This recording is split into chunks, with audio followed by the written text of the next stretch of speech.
Bah, moi, je voulais dire qu'à mon avis, ça... Glass, ça va être le meilleur film de 2019.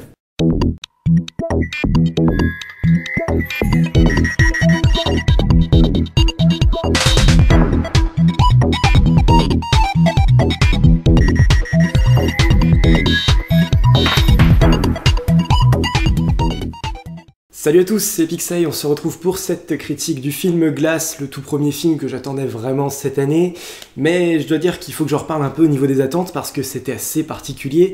Il s'agit donc du tout dernier film de M. Night Shyamalan, un réalisateur assez bizarroïde finalement, assez controversé. Un coup c'est un bon film, un coup c'est moyen, un coup c'est pas bon du tout, ça dépend. C'est un gars qui est vraiment intéressant en tout cas parce qu'il ose, quoi. Le mec il va un peu partout, même quand c'est des causes perdues, il essaye, et de toute façon, même quand c'est mauvais, il faut quand même le dire, il a toujours un cinéma très intéressant, M. Night Shyamalan. Donc ouais, ça valait quand même vraiment le coup, et j'y allais avec des intrigues quand même puissance 1000, quoi. Alors je vous arrête tout de suite, il faut absolument avoir vu Incassable et Split, Unbreakable et Split. Incassable qui date maintenant de au moins de 2000 je crois, et Split qui était sorti il y a 2 ans, si je me trompe pas, voilà. Split que j'avais vraiment adoré, que j'avais trouvé juste somptueux, avec James McAvoy que je découvrais, qui avait une performance absolument irréprochable et juste somptueuse, c'était juste magique. C'est même à cause de lui, après avoir vu le film, que j'ai décidé de me raser la tête il y a 1 an et demi. Donc ouais, il est pas impossible que je le refasse un jour, allez savoir. Le rôle était juste fait, préfabriqué pour lui, il n'y avait plus qu'à le jouer, et il nous a fait une merveille de cinéma, j'ai adoré Split. Quant à Incassable, c'est un petit peu différent, je dirais, je l'ai vu pour la toute première fois hier, et ça a quand même beaucoup vieilli. Je trouve que c'est pas vraiment un immanquable, c'est quelque chose qui pose la base d'un univers peut-être super-héroïque, mais j'ai trouvé que la fin était assez brutale et ne concluait à rien finalement, ne terminait pas du tout l'histoire, et les suites, comme Split et Glass, sont arrivées beaucoup trop tardivement. Voilà ce qu'il en est, donc on avait l'impression finalement en partant voir Glass que c'était une œuvre tout à fait inachevée qui était là, mais au final, qu'est-ce que ça donne avec Glass ? Je vais faire une partie no spoil, je pense, hein, oui, il faut la faire. Alors Glass, pour moi, c'est vraiment très bon. C'est parfait parce que ça donne énormément de sens aux 2 précédents films, surtout à Incassable, duquel justement je cherchais plus de sens, plus d'identité, un petit peu plus d'histoire, plus de personnages. Et il y a beaucoup de choses finalement à conclure de ce Glass, beaucoup de choses à terminer, on voit vraiment ça comme le volet final d'une trilogie. Je ne sais pas du tout si M. Night Shyamalan va poursuivre dans ce genre d'univers qu'il a maintenant très bien construit finalement, qui termine très bien en tout cas. Si c'était un peu timide avec Incassable et Split, même c'était aussi un peu timide, là il faut dire qu'au moment de conclure, le mec fait pas les choses à moitié, quoi. Là ça y est, on fait la réunion finale des 3 personnages, et je sais que ça plaira pas à tout le monde, c'est hyper particulier, mais les enjeux, les objectifs placés, visuellement, dans l'intellect, dans le scénario, sont complètement remplis et nous en foutent vraiment plein la gueule. C'est un film qui fait vraiment des étincelles après y avoir pensé, c'est tout à fait comparable à un film comme Le Bon, la Brute et le Truand. C'est exactement sous la même forme, mais façon 21e siècle. Avec une science-fiction qui dans le film n'est pas une science-fiction, voilà, c'est une sorte de réalité qu'on accepte, une réalité fantaisiste qui finalement s'explique, est développée. Enfin, c'est un genre de X-Men, mais beaucoup plus subtil. C'est un genre de Marvel avant Marvel. Enfin, on peut trouver beaucoup de définitions, beaucoup de qualifications qu'on pourrait apporter maintenant à cette trilogie finalement.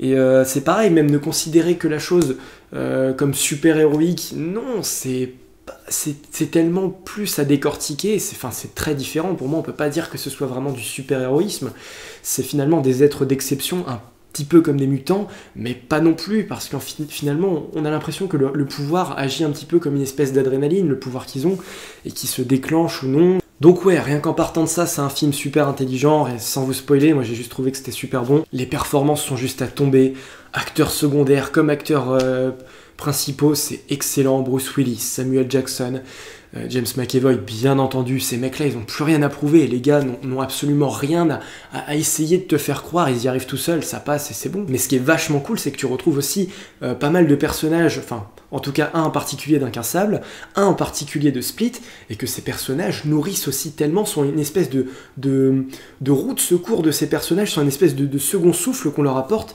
histoire d'apporter beaucoup plus de matière, beaucoup plus de relations derrière le personnage un peu fou, un peu taré, un peu trop intelligent, un peu trop fermé, un peu trop brutal. On a toujours un perso secondaire derrière qui est là, qui fait office de prise pour s'accrocher au personnage et essayer de l'ancrer dans la réalité. Donc je le dis, je le répète, si vous comptez aller voir Glass, si vous les avez pas vus les deux autres, franchement matez-les, et si vous êtes plus trop dans le bain, rematez-les quand même aussi parce que ça fait pas de mal, franchement il vaut mieux. Il y a quand même des 2-3 scènes flashback de Incassable. Il faut absolument avoir vu Split pour comprendre toutes les subtilités du personnage de James McAvoy, parce que c'est là que je me suis dit, oh purée, si t'as pas vu Split, tu peux mettre un certain temps avant de rentrer dans le personnage, quoi. Comme c'était le cas dans Split, quoi. Split, il te fallait tout un film pour comprendre le personnage. Et non, franchement, c'est nécessaire. Je vous invite vraiment à voir les deux autres. Hein. Au moins Split, vraiment.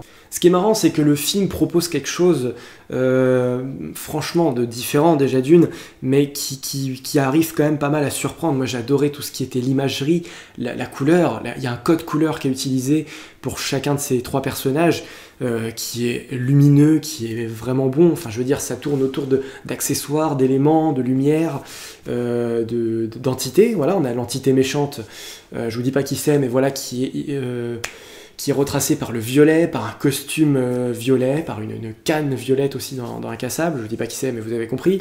On va appeler le truand, allez, le truand, enfin voilà, la brute en violet, le truand en jaune bronzé, enfin ce mec finalement totalement à côté de ses pompes, tu sais pas quoi en penser, qui a un pantalon jaune je crois, enfin voilà, et puis t'as le gentil qui est habillé en vert, c'est toujours repris, il y a toujours des choses comme ça, et c'est un code couleur vachement bizarre finalement, vous voyez le jaune, le violet et le vert, tu sais pas trop comment les placer, mais c'est toujours subtilement fait, avec beaucoup de...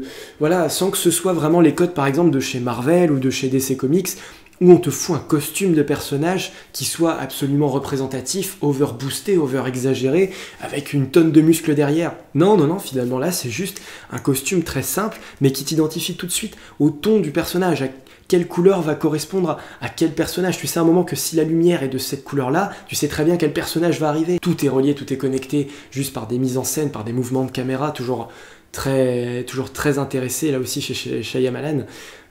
Toujours bon, quoi, c'est franchement super bien. Certains ont l'air un petit peu de rester sur leur faim, j'ai entendu des gens qui étaient un peu déçus du scénario, je peux comprendre qu'il y ait des longueurs, personnellement, je les ai pas ressentis en mauvais, quoi, finalement, ça m'a pas trop affecté pour ce visionnage, mais il faut se dire que finalement, c'est un film qui va se passer dans un asile, pendant une bonne heure et demie sur les 2 heures, oui, facilement, mais je trouve que tout est très bien amené, finalement, t'es jamais perdu, c'est jamais trop, c'est jamais pas utile, c'est jamais pas nécessaire. Non, toujours bien dosé. Je crois qu'il va falloir que j'entre en spoil parce que ça devient de plus en plus difficile de ne pas vous raconter. Pour finir sans spoil, c'est juste un très bon film, Glass. Moi je trouve que même si on l'aime pas, c'est quand même quelque chose qui a énormément à bouffer dans ce film. Il y a énormément à décortiquer, à apprendre, et à découvrir aussi surtout, parce que finalement le super-héroïsme, c'est ce que je disais, pour moi l'année dernière en 2018 on commençait à montrer à la fois les grandeurs et les faiblesses de ce genre de cinéma, le super-héroïsme.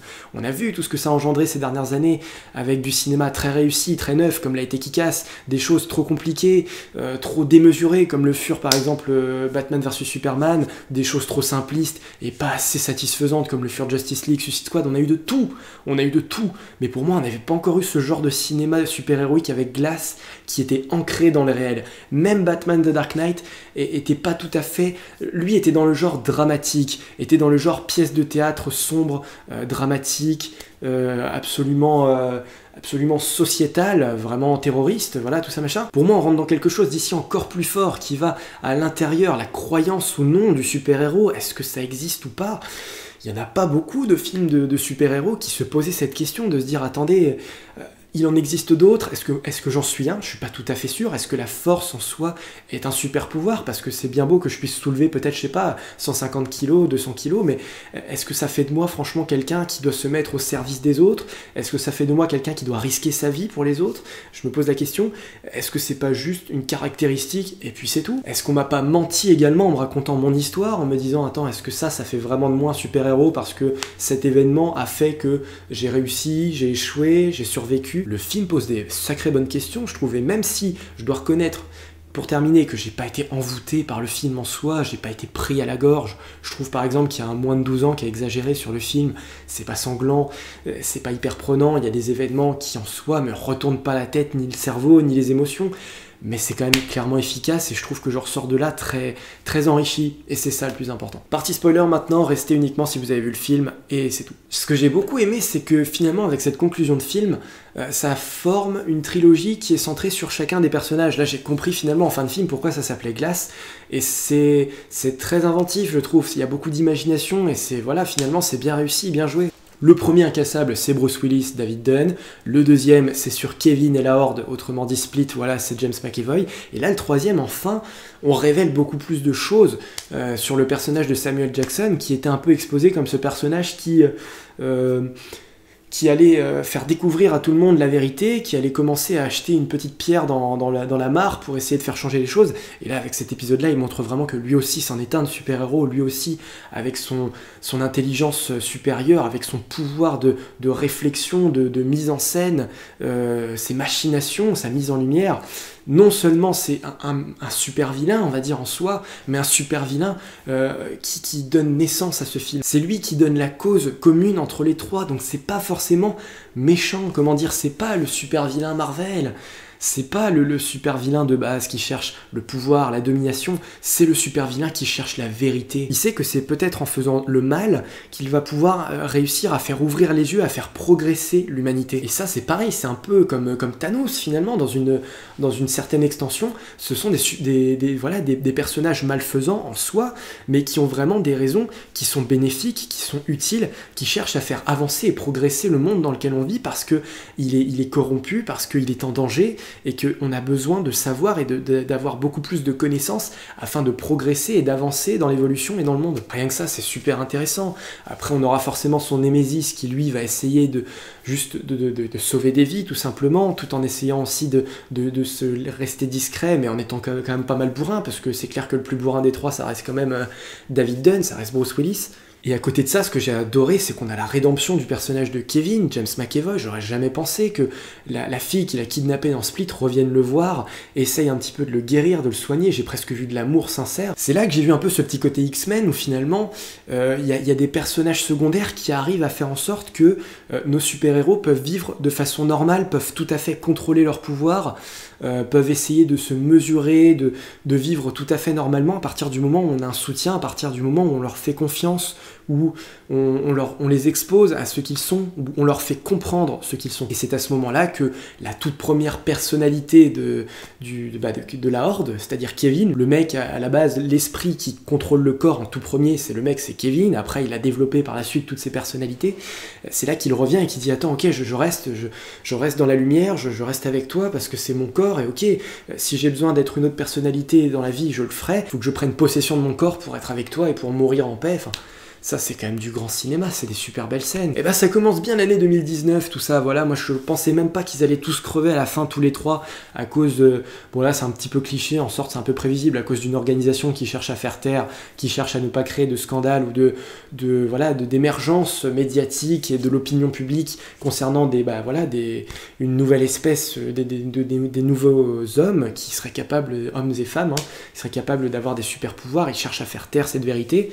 Et finalement, c'est le combat des trois qui gagne, voilà, c'est leur lutte entre eux qui a été orchestré par Mr. Glass, qui fait que voilà, tout le monde maintenant est au courant et que la société maintenant va devoir vivre avec ça. Oui, il y a des gens d'exception, avec des pouvoirs, avec des intelligences supérieures à la normale au service du monde. Voilà, il faut tout juste le comprendre et il faut le dire, c'est une vérité. Le film vraiment est toujours axé sur ce plan-là, la vérité, comprendre les personnages, comprendre à quoi ils servent, comprendre qui sont les méchants, comprendre qui essaye de vraiment de corrompre leur esprit, de vraiment leur faire penser ce qu'ils ne doivent pas penser, leur faire devenir ce qu'ils ne doivent pas devenir. La lutte des méchants dans ce film, c'est clairement de leur faire comprendre que c'est des hommes, trois hommes ordinaires, qu'ils se donnent un rôle ou qu'ils se sont des malades. Franchement, c'était fun, il y a des moments où on sourit pas mal, où on se marre. Il y a des moments où tu retrouves un peu l'effroi que j'avais dans Split, très légèrement. Il y a forcément des moments où je retrouve un peu la tension, la puissance qu'il y avait dans Incassable, et tout ça finalement est super bien mélangé. J'ai vraiment trouvé que là, cette conclusion donnait un sens tout à fait logique à ces 3 films, que c'était franchement très très satisfaisant, ça me plaisait beaucoup. On partait avec 2 films tout à fait distincts, diamétralement opposés, 3 personnages qui n'ont rien à voir les uns les autres. Je crois même que les 3 films ne font même pas partie du même studio, hein, ça doit même pas être les mêmes productions et tout. Et on arrive à tout réunir comme ça, c'est juste super bien fait, j'aimerais voir ça plus souvent. C'est du bon crossover, c'est franchement une bonne façon de bâtir un univers, de bâtir un lien, du crossover movie, des rencontres de personnages, des rencontres de gueules de cinéma, quoi. 3 gueules de cinéma quand même, Samuel Jackson, James McAvoy et Bruce Willis, franchement ça fait des étincelles. Bon, côté négatif, ça reste quand même du cinéma de M. Night Shyamalan, c'est particulier, comme je vous l'ai dit, c'est un peu long, ça dure 2 heures, faut pas vous attendre à du cinéma d'action, faut pas vous attendre à du cinéma riche en rebondissement, en catastrophe. Mais c'est aussi ce que j'ai apprécié, je veux dire, à un moment du scénario, il y a littéralement Samuel Jackson qui dit je vais faire péter un bâtiment parce que ça va exploser, ça va tout brûler, et comme ça on sera révélé aux yeux du monde entier, moi je serai révélé comme le fin manipulateur, toi tu seras révélé comme le mec contre qui je vais me battre parce que voilà, on sera amené à se battre. Et je me suis dit, purée, ça va vraiment faire ça va vraiment finir en film à gros budget avec vraiment du cinéma d'action, des explosions, des cascades et tout. Mais non, pas du tout, voyons, enfin ce serait pas allé tellement jusque-là, c'est ça que j'ai trouvé intéressant, c'est de dire, mais non, ça c'était pas vrai, en fait c'était ce que je voulais faire croire pour amener à ce que le combat soit différent, et à ce que tout le monde puisse filmer le combat, parce que si on fait le combat là-bas dans ce building, il n'y aura que les gens autour de nous pour nous voir, que là, si on le fait dans l'asile, ce combat, il y aura toutes les caméras de surveillance, personne n'en perdra une seule miette. J'ai vraiment vu à l'œuvre le pouvoir de machination de Samuel Jackson, de Mr. Glass, de Elijah Price, et c'était vraiment cool. C'est pas forcément émouvant, c'est pas forcément sanglant, c'est pas terrifiant, c'est bizarre, en fait, c'est juste un film de bonne culture, de bonne réflexion, quoi. Je trouve que il n'y a pas forcément le côté badass du super-héros, mais ça ne change absolument rien au fait que le film est réussi, en posant les questions que malheureusement aucun autre film de super-héros ne se pose la plupart du temps. C'est en cela que ce cinéma-là est beaucoup plus développé et beaucoup plus abouti que certains films de super-héros qui se contentent uniquement à du badaboom et à juste des mecs qui se castagnent la gueule sur une demi-heure de film, quoi. Voilà, c'est tout pour Glass. Je vous remercie d'avoir suivi cette critique. On se retrouve très bientôt pour d'autres critiques. La critique, par exemple, de Qu'est-ce qu'on a encore fait au bon Dieu. Je ne vois pas d'autres films pour l'instant. Si, Ralph qui va arriver, mais ça c'est mi ou fin février si je me trompe pas, c'est extrêmement tard, mais bon, passons. Et puis voilà. Pour le reste, on verra ensuite ce qui se profilera. Voilà, je vous remercie à vous d'être toujours de plus en plus nombreux sur cette chaîne. Merci à vous, vraiment les abonnés. On n'est pas loin des 200, donc si ça pouvait se faire cette année, vous me feriez vraiment beaucoup plaisir. Ce serait juste génial. Voilà, je compte sur vous. Il y aura du bienvenu à bord aussi qui va arriver. Et on se dit donc à la prochaine. Salut à tous et bye bye.